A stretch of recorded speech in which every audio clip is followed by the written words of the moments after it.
Welcome to episode 69 of the Autism Outreach Podcast. I am your host, Rose Griffin. We have a dynamo show for you today.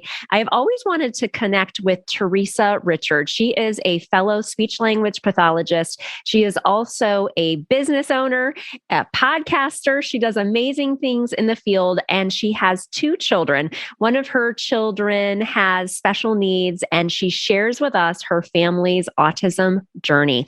If you don't know Theresa, she is a board-certified specialist in swallowing and swallowing disorders and an ASHA-approved CEU provider. She has created an amazing business for mobile fees. She actually sold that business and donated all of the profit to an organization, which is so amazing. And she talks about that in the show. She also has created the MedSLP Collective, which has 6,000 members. She also has the Swallow Your Pride podcast, which has 3 million downloads. And she wrote a book that was a bestseller called So You're Having Trouble Swallowing. Theresa shares with us today her family's autism journey, and she shares such amazing points about being a speech therapist and also from the parental side of things. I'm very excited for this talk with Theresa Richard. You're listening to Autism Outreach Podcast, a podcast full of ready-to-use strategies to help those with autism strengthen their communication skills. Here's your host, Rose Griffin of ABA Speech, a speech therapist and board-certified behavior analyst who shares tips you can use in your next therapy session. Well, thank you so much for joining us on episode 69 of the Autism Outreach Podcast. And we have an amazing episode for you today. We have with us Theresa Richard. Thanks so much for joining us. I'm excited to chat with you today. Thanks so much for having me, Rose. I super appreciate the invite. Absolutely. And I feel like I have known you. I'm curious as to when your businesses all kind of started, because you've always kind of been in my orbit. I talk about social media a lot on the podcast because it's a big part of my life. And when did you start your businesses, your online businesses? Because I feel like I've seen your stuff as long as I've started mine. So I started my fees business, my private practice in 2013. And then shortly thereafter, maybe 2014, 15, I started the whole blogging podcast thing. And then the podcast I started in 2017. And I believe that's when the online businesses started too. So So I've had my business about 4 years. So even though we really specialize in completely different things, I was very excited to talk to you because you have just done such an amazing job in the field. It seems like disseminating information in an area that, was kind of underserved. And so, but for those of my listeners that may not know you, because our podcast is all about, autism, typically, sometimes I go rogue on my speech therapy thing. And, we talk about selective mutism or dyslexia, just because I want to learn more as a general speech therapist, because believe it or not, I see a lot of different kids, not just autistic learners, but how in online business, you really kind of talk about that one thing. So, but so for people that don't know you or your work, can you tell us just a little bit about you and how you kind of got into the field of speech therapy and really kind of what you're doing in the field, which is quite amazing? Yeah. So I actually started out in the field in 2008. I did my clinical fellowship in the schools and realized that I hated it. And I thought I would always work with kids. I have a brother with cerebral palsy that growing up, I used to work with him with his AAC device. I did a master's thesis in grad school on AAC, and then I ended up working in the schools and decided I hated it. And my CF supervisor was also working in the nursing homes in the evening. And so, she kept saying, I think you would really like this. And I was like, no, I don't want to work with old people. That's not for me. But I decided to go with her and I ended up loving it. And literally the rest is history. I fell in love with swallowing and swallowing disorders. I just found that so fascinating. So I worked in skilled nursing for about 6 years and then started a mobile fees business. Worked that in quite a few states. It got it up to, I think we had over 100 facilities at one point that we contracted with. And I actually recently sold that business last year and donated all of the proceeds to a charity that I started called the Love Bug Fund, which obviously is named after my son. And I'll talk a little bit more about that in a little bit. But obviously, I just have such a passion for helping kids with special needs, with disabilities, I know everything we've gone through with my son, and for someone that knows the entire system, the struggles that we've gone through. So I can't imagine people that don't understand the entire system and how they navigate that. So, and in, what did I say? I think in about 2017, I created the MedSLP Collective, which is an online membership community for medical SLPs. So we have over 6,000 members, and it ranges from students, clinical fellows, all the way to SLPs that have been in the field for 30, 40 years. And then I also last year started MedSLP Education, which is another continuing education company, but just provides a lot more solid foundational medical courses for SLPs that we really don't get in grad school that we need to know to be able to work alongside other medical professionals. So that's what's so amazing. It seems like there was really kind of like, that's what's so cool about a business and about your business journey. It seems like there was just like nothing like that, it seems. And like you really, really helped. What's so funny about my story is I actually got into the field because I really just loved how you could work with older people and kids. And I, like after my CFY year, I actually worked in nursing homes, and it's exactly the opposite. I thought to myself, And then it was like my first year as a speech therapist, I started working with autistic students, and I was like, okay, this is exactly where I want to be. And so 20 years later, it's like, it's just funny though. I think that's the one thing that's so cool about our profession. And one thing that other professionals don't understand is that we are taught to be like generalists. Yeah. And if somebody said, hey, can you handle this swallowing case or whatever? I would be like, no. But I mean, by my licensure, it looks like I could, but it's not my area of competency. And so I think other professionals don't understand that, especially maybe BCBAs or other people that meet a speech therapist and they're like, well, why don't they understand how to effectively work with an autistic learner? And it's like, well, maybe that's not something that they specialize in, or maybe they haven't met a lot of students with autism. So it's just, I don't think everybody understands the scope of our practice, which is so very, very broad. And that's what drew me in. And it's so funny how we had polar experiences. Yeah. Well, it's so fun too. I think my son right now has 3 different SLPs that work on different areas. And it's like, it's so weird to think that we're all in the same profession because none of us specialize in any of the same things. Right. So, right. Yeah. Exactly. Yeah. So interesting. And I know we're going to talk about your son, and, that's kind of, on Instagram, I do spend a lot of time in there. And I think maybe you posted, I don't know if it was the first time last year, but you posted something about your son, I think having an autism diagnosis. And I wasn't aware of that. And I was like, oh my gosh, I think it's really brave to kind of share, and especially with at least the way that I think social media is. And I kind of think you feel the same way because you posted how you kind of took a break from social media and kind of read some books about, kind of being present in the moment, because I've definitely put myself on a social media plan. It just feels like it's very negative, kind of, at least I think in our niche area on Instagram. I've definitely muted a couple accounts that I just can't go there anymore because I do all my own engagement. But so can you share with us kind of your family journey, into the autism world and a little bit about your son? Yeah. So my son was born with a extremely rare chromosomal abnormality. One that there was at the time he was born, only 9 documented cases of it. And it spanned from, I will say we had the most amazing neonatologist, and I don't know how our story would have ended if we didn't have her, because she was the most supportive woman ever. And she just said, there's 9 cases documented. Some kids are on vent and trachs, and others are living a full, complete life, working fully submerged in the community. So I truly don't know what to tell you about what to expect for him. So we might as well just get him set up with services and hope for the best. So, getting a diagnosis like that is always just so exciting, and the hardest part was that, I tell people, I think the hardest and the loneliest part was that we weren't given a diagnosis. So he doesn't have Down syndrome, or he doesn't have Angelman syndrome, or he doesn't have any of these syndromes that come with tons of support groups. So, I tried to sort of connect with some of these parents, and they're like, oh, well, what do you mean your son doesn't have this syndrome? I'm like, well, it's similar in chromosomal abnormality, but it's not the same. And they're like, oh, well, this group is only for these kids. I'm like, I understand that, so it was just very lonely, and we've had our fair share of the most amazing therapists in the entire world that are family to us for life. And we've had our fair share of therapists that I fired after a few weeks.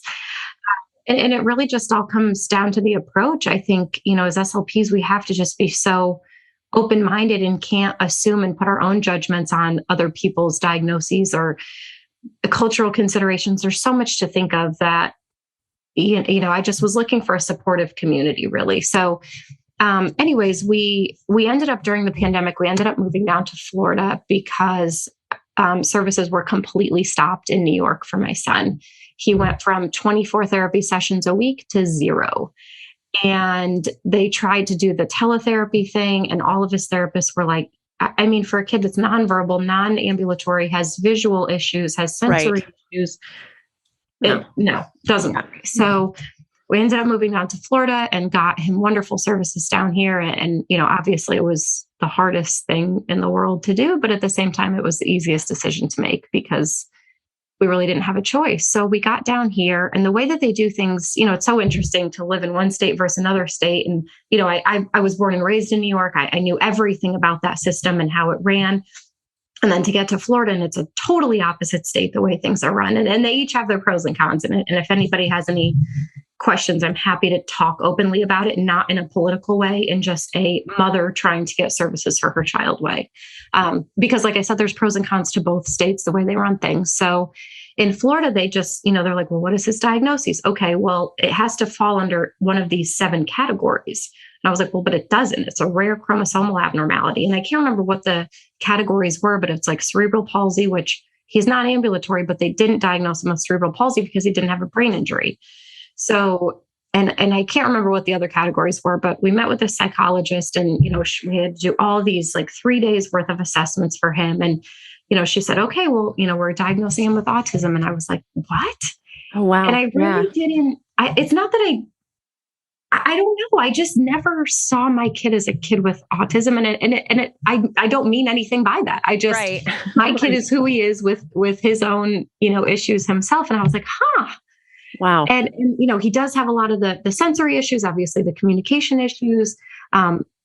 We're not sure if the behavioral issues are because of the communication and the sensory issues. Obviously, it's also intertwined, but we got this diagnosis and it just like shook me to my core. And I don't know why. It wasn't like, I've worked with autistic kids. I was like, holy cow, but it just was like a whole new world, really, but in the most positive and fantastic way, because it opened the doors to us meeting some of the most amazing therapists that we work with now, that, they are going to work with my son for the rest of his life because I love them so much. But we found the most amazing school. And it just, to me, the whole diagnosis thing is, I have such strong feelings about it because I hate labeling and I hate the judgments and the stigmas that come with that. But on the other hand, it opened up this whole world of support for us that honestly, I'm really, truly annoyed that we wouldn't have gotten had he not had this coveted diagnosis, you know?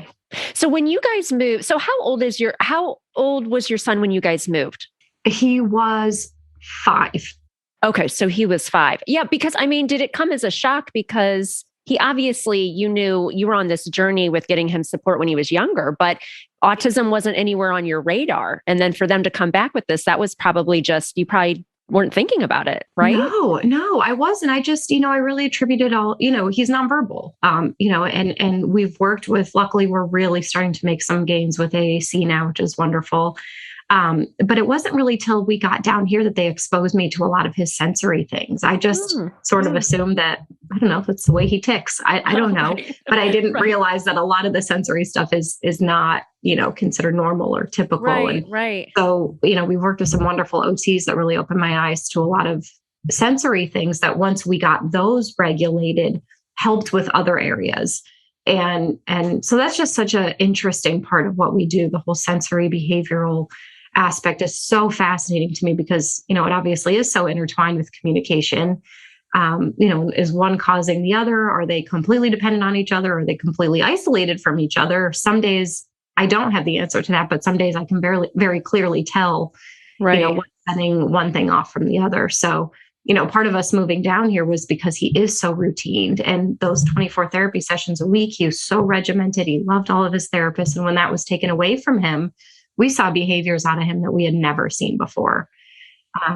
So my husband just said, we've got to make this move or the family's going to just fall apart because just his behaviors were so bad. We'd never seen them before. And the poor kid didn't understand why he couldn't have his normal therapy routine anymore. So, oh man, that's just such a shock to the system for so many families. And I know so many families too, that were, maybe they did get even just a school-based diagnosis of, needing services, but then they'd have to wait for so long because they were doing teletherapy. And I actually do teletherapy. I'm going to do some today because I'm licensed in Washington State. So I do some collaborative like consulting and a little bit of therapy for some ABA providers up there. But, some of the stuff is done by the person that's actually there. It's just like a very fine balance, but I do love in-person services too. There's a lot of power for that. And, your son liked that routine. I think that's really amazing that you were able to do that. So once you got that autism diagnosis, then, because it sounds like you have a wonderful team and, with your business sense and your mom's sense, and I think speech therapists are extremely type A anyway.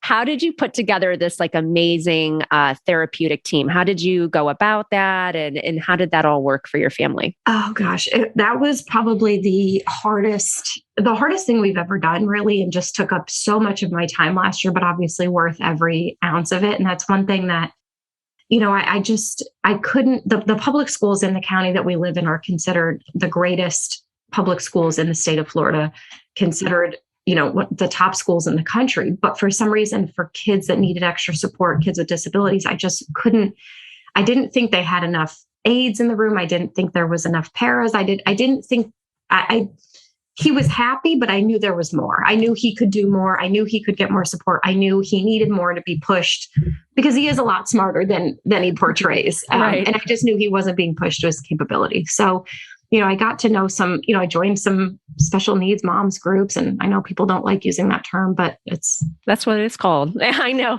No parent shaming here. I'm posting about that on Instagram later. Thank you. Month, thank you. So, thank you. I'm doing the best I can. Don't really know what to tell you, everyone. So, but in Florida, what they do that's interesting is if you want to go to a private school, they will give you a scholarship to go to a private school. So kids with disabilities. But the con is that you essentially have to find all the therapists and create your dream team.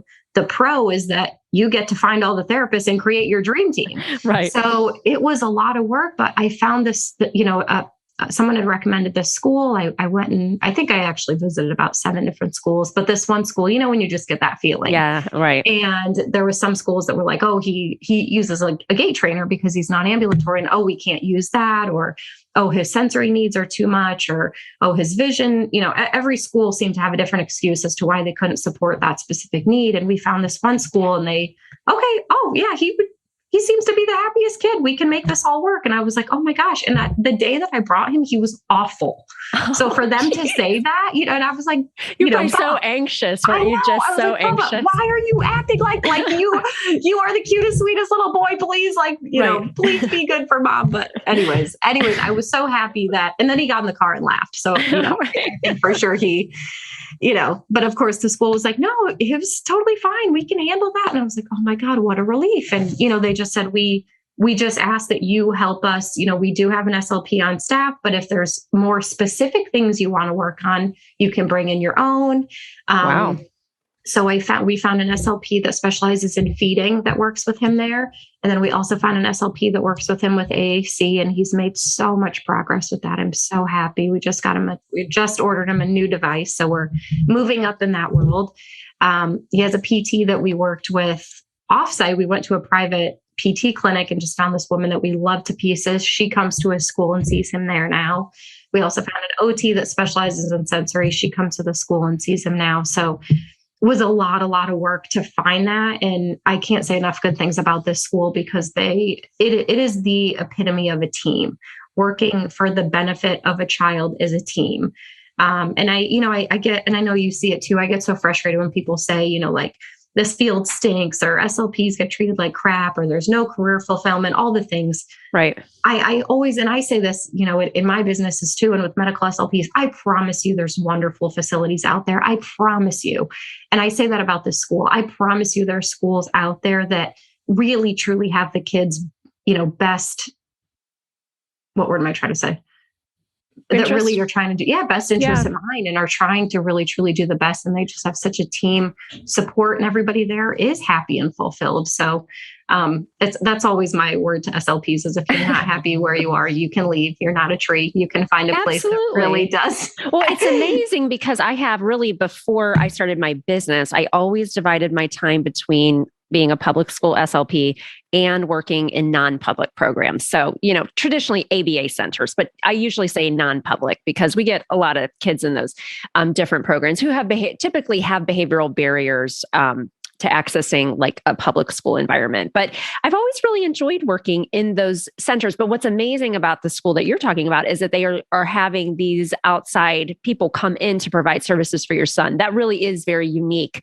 And it's really cool that you're able to have that collaboration. And, that's the idea. I mean, I do think like I have so many speech, I have a lot of friends in real life that are speech therapists, but what's funny is like none of them are online. They legit don't know anything about anything I'm talking about with online. So I think that's the thing too, is sometimes you kind of get warped. There is a lot of negativity. And I think that's kind of why people pop online, is to kind of vent, you know what I mean? And things like that. But yeah, you can go somewhere different. Speech therapy is a great field. We're definitely in demand for sure. So what advice do you have as providers? I always feel, because I do have a couple private clients I see here in my hometown, but primarily I am working in a public school, which is a very strange dynamic with parents because we as speech therapists can't always say what we're really feeling, and parents probably can't really ask questions. And it's just kind of like a strange dynamic, things like that. But what can we do as providers to let parents know that we're supporting parents? Like what are your providers doing? They sound like amazing people.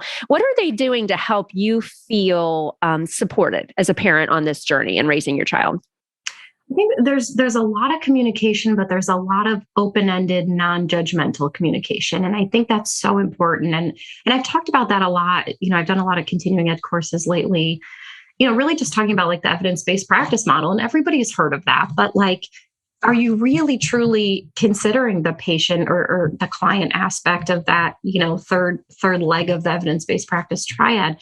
And where that comes in is, honoring the family's wishes, or even asking the family what their wishes are, or even asking the family what their concerns are. And if, the supports you're putting into place, are they even going to carry over at home? Is that something that even matters to the family at home? I think, we've had some therapists come in that have put together some treatment plans. And I was just like, those things don't bother us. Like, oh, right. Those aren't concerning. And they're like, he's really needs help in these areas. And I'm like, well, but these are the glaring areas that we need help in. Right. And I think that's really what makes the most successful and supportive partnerships. Like I really, truly think of it as a partnership because they need me to carry over what they're doing, and they need my input so that what they're doing isn't just going to, fall flat. So obviously it is tough to communicate, especially in the schools, but I also think it's something you have to make an effort of doing. Right. Like we have a group chat with his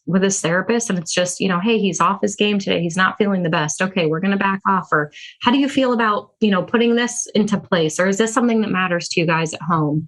And it's always just a open-ended question. And, nobody gets offended if it's, I don't get offended if they want to try something new. And a lot of times it's just things I haven't thought of, things I don't know about. And that's really just all I ask. I guess some therapist relationships that have gone sideways have been ones that they've really just insisted on doing things or projected their beliefs. And it's like, well, I understand that's what you think, but this is my child, and it's not what our family believes. And it's also not something that bothers our family. And so those are things that are just so, so, so important to me that I think would honestly give a lot of SLPs a lot more career fulfillment too, if they knew that what they were doing was truly meaningful. Yeah. Yeah. I think that's true too. I always think too, like having that open dialogue and, being able to talk. Sometimes what's hard as a public school speech therapist is that you do have so many students to see. And so you can't just like, you were looking at the schools for your son, and you're like, yeah, this is a great public school system, but I don't think it's going to meet the needs of my child, and I think that's fair to say because a public school is a public school and there are just different parameters in the way that you help. And, and there's pros and cons to both settings, right? In a private school, you can get so much more support. In a public school, maybe there's more access to peers and different things, so it's just both sides of the coin are so different. And I think being able to give your son the resources that are really going to help him and help your family feel supported is great. And I love that so much that you're able to find that. So what advice would you have for any parents maybe who has a child who is getting an autism diagnosis, or any kind of, words from your journey that you'd like to share with my listeners who are percentage of professionals, and we do have parents that listen to? Oh gosh, just don't be afraid to reach out for help. We would not be where we were if I kept quiet, and that really truly is the beauty of social media. Obviously, social media has its negative place, but don't go there.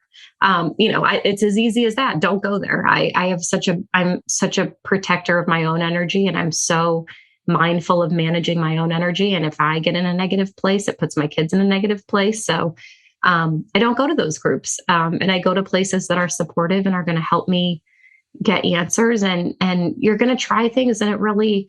I think what bothers me a lot about some of the stuff on social media too is that you have to trust your mother's intuition. You have to trust, there's nothing that can change that. Right. So that's one thing that I'm just so glad that I leaned into, because I had so many people tell us the private school was not the place for him. That you're not going to get the support you need there. You have to get it public school because the IEP demands it. Yes, it does, but it also doesn't demand that he's being pushed even further than he can. The IEP insists that it meets his needs. Does it meet his needs? 100%. But I also know my kid's capable of so much more. Right. And so I'm glad that I didn't I'm glad I didn't listen to people that just said, don't go the private school route. They're not able to support you. You have to find all your own therapists. And to me, I just heard, I get to find all my own therapists. Right. You're like, boom, I love it. Yes. So really, lean into all those people that want to help you. There are truly so many people that want to help. I have so many moms that reach out and talk to me, so many other SLPs that reach out, and I'm so grateful to share that information with them because people have done it for me too. And I think that's what makes the world go round. I think as tacky as it sounds, it's everybody helps everybody. And it's scary and lonely. And there's going to be lonely times when it just feels like it's you and your child against the world. But there's also so many people that are willing to help. So, but if you can, get the strength to reach out, it'll return to you in tenfold. So. Absolutely. I love that. Yeah. And thank you for sharing your journey with us. It's definitely been amazing to connect with you. And I know the information that you shared will be super, super helpful for parents and providers alike. And I'm so happy that you were able to make that move and that it's been great for your family, and your son is adorable. And I'm glad that he's getting all the support. And I like to see all those pictures and all that positive energy that you share. I love it. I knew that we would have a great chat today. So if people want to learn more about you, your journey into the field and kind of what you're helping with, can you let people know where they can reach you? Yes. I'm on Instagram at Theresa Richard SLP. I'm also on Facebook, Theresa Richard. I have a website, theresarichard.com, that's currently being revamped.